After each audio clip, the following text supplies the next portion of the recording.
Baik, Assalamualaikum warahmatullahi wabarakatuh. Perkenalkan, kami dari kelompok 14 yang beranggotakan 2 orang. Yang pertama saya sendiri, yaitu Nazila Khairunisa dengan NIM 28 bersama Rizky Anifa dengan NIM 33. Kami memenuhi tugas kuliah kerja lapangan atau KKL tentang alam geografi dengan tema Pantai Parangtritis sebagai potensi pariwisata di Kecamatan Kretek, Kabupaten Bantul, Yogyakarta.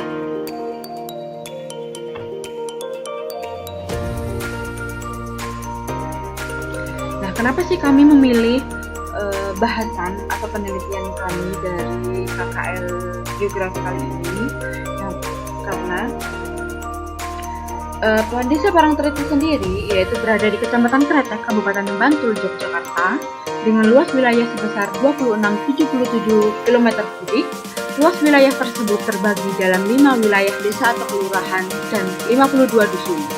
Kecamatan Kretek terdiri dari 5 desa atau kelurahan, yaitu Desa Tirtohargo, Desa Parangtritis, Desa Donotirto, Desa Tirtosari, dan Desa Tirtomulyo.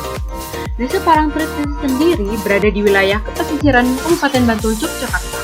Batas administrasi Desa Parangtritis yaitu di bagian utara ada Desa Donotirto, yang bagian selatan ada Samudra Hindia, bagian timur ada Desa Seloharjo dan Desa Girijati, dan bagian barat ada Desa. Kemudian dalam analisis geografi Desa Parangtritis itu sendiri, yaitu yang pertama adalah bentukan lahan.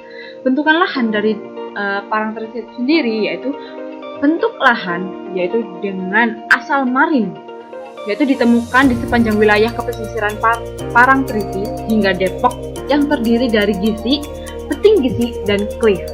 Pertemuan antara arus datang atau swash dan arus balik backswash yang membawa sedimen. Bentuk lahan itu sendiri yaitu asal aerin, yaitu ditemukan gumuk pasir atau sondan di belakang gisi wilayah pantai Parangtritis. Nah, untuk gumuk pasir sendiri yaitu gundukan material pasir yang terangkat oleh angin dan terendapkan setelah kekuatan angin berkurang atau akibat terhalang adanya rintangan atau vegetasi. Kemudian untuk pantai Parangtritis sendiri yaitu pada tahun 1980 kawasan Parangtritis belum berkembang menjadi objek wisata dikarenakan sarana transportasi yang belum memadai, keterbatasan sarana dan prasarananya pengunjung, dan minimnya publikasi yang ada sehingga Parangtritis dahulu belum berkembang sebagai objek wisata yang terkenal pada zamannya. Kemudian secara resmi melalui Dinas Pariwisatanya, pengembangan Parangtritis dimulai pada tahun 1995 hingga sekarang, sehingga Parangtritis menjadi objek wisata paling terkenal di Indonesia, salah satunya. Dan kemudian pembangunan dimulai dari perbaikan jembatan yang dilalui Sungai Opak pada tahun 2003, yaitu bisa dinamakan Jembatan Kretek.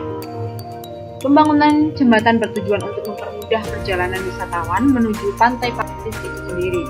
Jembatan ini merupakan faktor pengembangan wisata pantai Parangtritis. Data ini bersumber dari Dinas Pariwisata Kabupaten Bantul. Pantai Parangtritis memiliki gisi lana yang bermaterial pasir hitam. Material vulkanik ini bersumber dari Gunung Api Merapi yang diangkut melalui Sungai Progo dan Opak. Selanjutnya, oleh kombinasi tenaga kepesisiran meliputi angin, gelombang, arus laut, dan pasang surut yang bekerja di sepanjang pantai, diendapkan di gisi tepi laut. Sebagai pantai pada zona struktural yang mempunyai dasar curam dan berbatasan langsung dengan laut lepas, pantai Parangtritis mempunyai zona pecah gelombang yang dekat pantai sehingga zona paparannya sempit.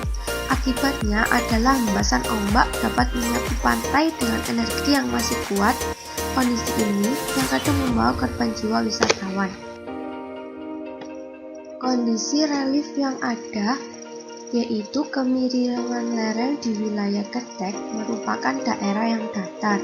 Hal ini ditunjukkan dari data tingkat kemiringan lereng Kecamatan Kretek, di mana lebih dari 70% wilayah Kretek memiliki tingkat kemiringan lereng kurang dari 8%.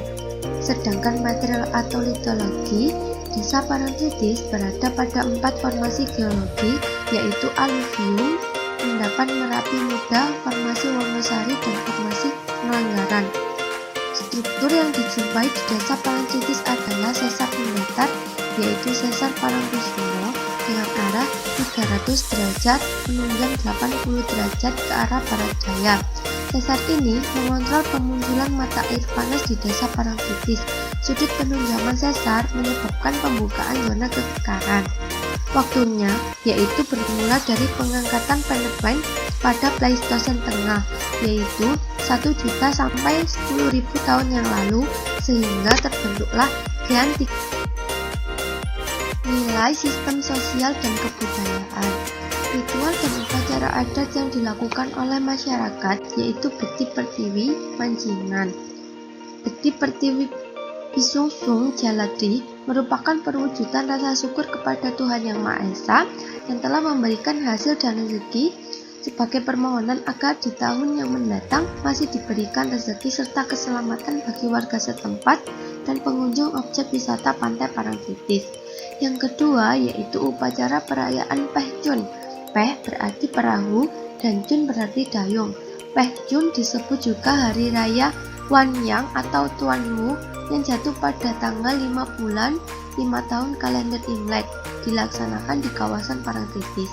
Sedangkan aktivitas sosial perekonomian di Pantai Parangtritis dibagi menjadi 2, yakni yang memanfaatkan kawasan wisata tersebut untuk berdagang, menyediakan jasa parkir untuk wisatawan, dan menyewakan penginapan. Selain itu, terdapat juga yang memanfaatkan lahan di sekitar Pantai Parangtritis untuk bertanam atau berkebun. Pengembangan Pantai Parangtritis. Pantai Parangtritis merupakan salah satu potensi pariwisata yang ada di Kabupaten Bantul, Yogyakarta, sehingga perlu pengembangan agar potensi pariwisata Pantai Parangtritis selalu tetap terjaga dan meningkatkan kunjungan wisatawan. Yang pertama yang perlu dilakukan Dinas Pariwisata yaitu 1. Merapikan tata guna lahan yang ada di sekitar pantai. Yang kedua, menekankan promosi yang dilakukan ke media massa maupun media sosial. Hal ini bertujuan untuk memberitahukan kelebihan-kelebihan dari potensi Parangtritis kepada masyarakat. Ketiga, pembangunan sarana dan prasarana pariwisata dengan memprioritaskan pembangunan sektor pariwisata. Yang keempat, pembangunan infrastruktur yang memadai yaitu akses jalan yang mudah, sarana dan prasarana pariwisata seperti toilet, tempat ibadah, tempat berjualan, restoran, hotel atau penginapan dan sebagainya. Sedangkan peran Dinas Lingkungan Hidup yaitu 1. Fokus pada bidang teknis seperti perizinan yang berkaitan dengan pencegahan kerusakan lingkungan pantai akibat dari pembangunan hotel, penginapan, dan rumah makan di sekitar pantai.